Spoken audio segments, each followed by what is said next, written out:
প্রাক্তন সাংসদ অর্জুন সিং এর বাড়ির সামনে বৃষ্টি বোমাবাজি গুলি 4 দুষ্কৃতীকে ঘটনায় গ্রেফতার করল জগদ্দল থানার পুলিশ। পুজোর মুখে গতকাল জগদ্দলের মেঘনা মোড়ে অর্জুন সিং এর বাড়ির সামনে এই ঘটনা ঘটে। ঘটনায় 4 জনকে গ্রেফতার করা হলো এবং পরে গুলিও চালানো হয়েছে বলে প্রাক্তন সাংসদ অভিযোগ করেছেন।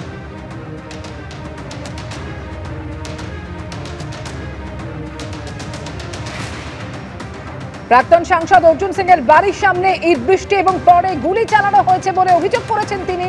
আর সেই ঘটনায় 4 দুষ্কৃতীকে গ্রেফতার করল জগদ্দল থানার পুলিশ।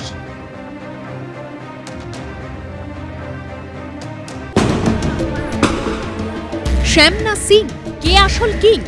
কদিন পরপরই এই দ্বন্দ্বে বারবার কুরুক্ষেত্র হয়ে ওঠে জগদ্দল ভাটপাড়া।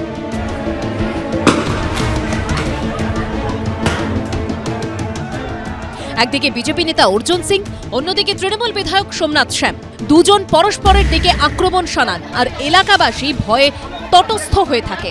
এই বুঝে কিছু হলো, কারণ হামেশাই কোনো না কোনো দলের দুষ্কৃতীদের লড়াইয়ে বোমা গুলির শব্দে কেঁপে ওঠে এলাকা।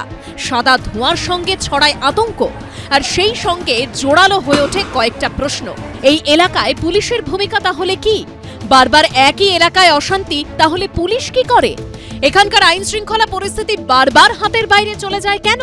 শুক্রবার সকালে অর্জুন সিং এর বাড়ি লক্ষ্য করে বোমাবাজি করা হয় বলে অভিযোগ। তারপর ইট পাথর ছুড়তেও দেখা যায় অনেককে। এই ঘটনা যখন ঘটছে, পুলিশকে কোনো কড়া পদক্ষেপ নিতে দেখা যায়নি, বরং কয়েকজন নিরস্ত্র পুলিশ কর্মীকে দেখা যায় কোনো মতে ঠেলে ঠেলে হামলাকারীদের সরানোর চেষ্টা করতে।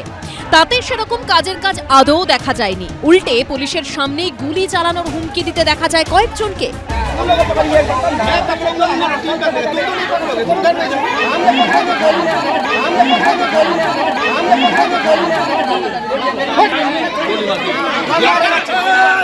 এখানেই প্রশ্ন উঠছে, ভাটপাড়া জগদ্দলে আইন শৃঙ্খলার হ্রাস কি পুলিশের হাতে নেই? রাজনীতির লড়াইয়ে তারা কি স্রেফ দর্শক? না হলে বারবার এমন ঘটনা ঘটে কেন?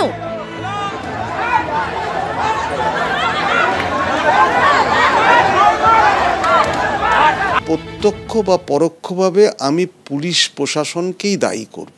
দুটো দল বা তিনটে দল অফ পলিটিশিয়ানস যারা ক্রিমিনাল গুন্সদের পেট্রোনাইজ করে, তারা কিন্তু আজকে দে আর অ্যাট ড্যাগার্স ড্রন।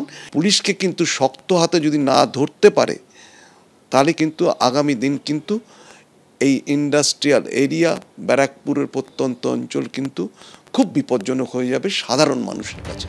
2019 সালে লোকসভা ভোটের সময় প্রায় 1 মাস ধরে অশান্ত ছিল ভাটপাড়া জগদ্দল কাকিনাড়া।